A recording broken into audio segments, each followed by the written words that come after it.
Hello, in front of me I have Samsung Galaxy Z Fold 8, and in this video I'm going to show you all backup methods.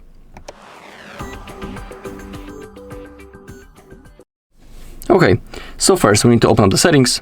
Once we are here, we need to scroll down a little bit to the downside until we find Accounts and Backup.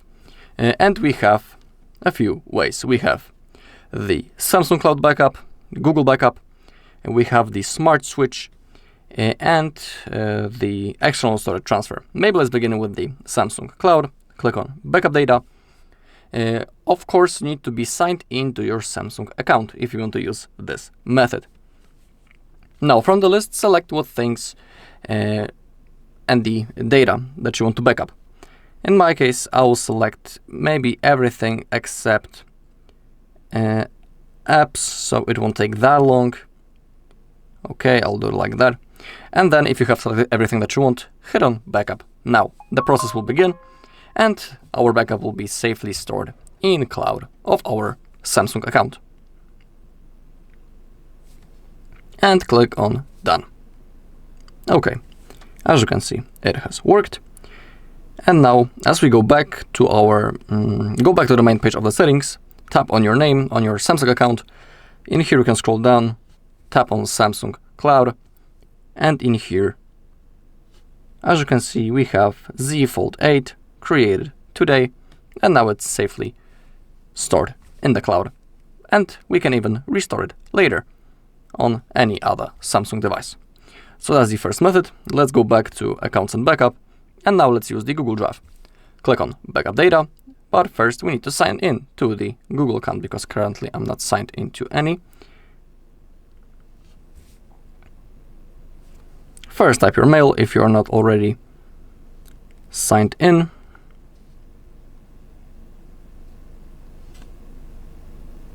Then click on Next. And now we'll have to type the password, but of course I'll do it off camera.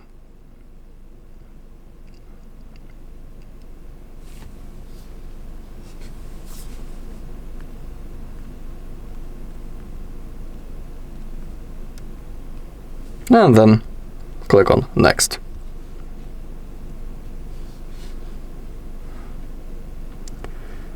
You don't need to save it, but it's up to you. Click on Next. Agree. Okay, now our Google account will be added. You gotta make sure that you selected photos and videos and also other device data, then click on Confirm. If they are not turned on yet, you can do this manually. Click on Photos and Videos, enable the backup right in here, and same thing with other device data. And you also need to have enough storage space. From what I can see, I don't have enough, so let me only quickly delete something and I'll see you in a second. Okay, I have cleaned the space a little bit. You just need to make sure that you have enough. As you keep scrolling down, we have the device data. In here, we can select what device data we want to copy, and same thing with the app data. So select everything that you want, and then go back.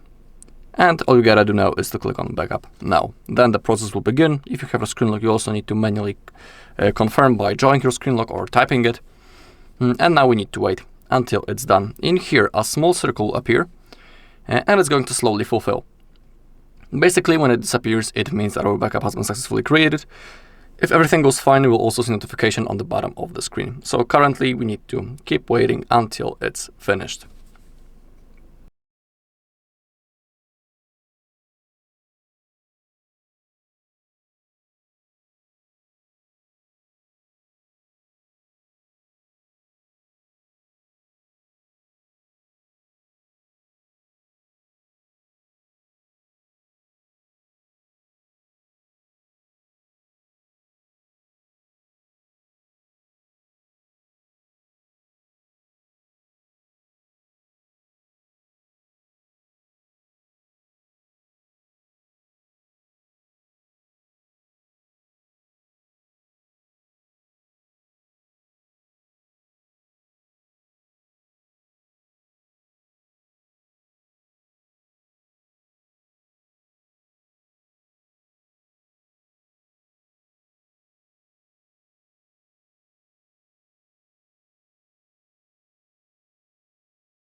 Okay, and we can see the sentence, your data is backup, so it means that everything has worked.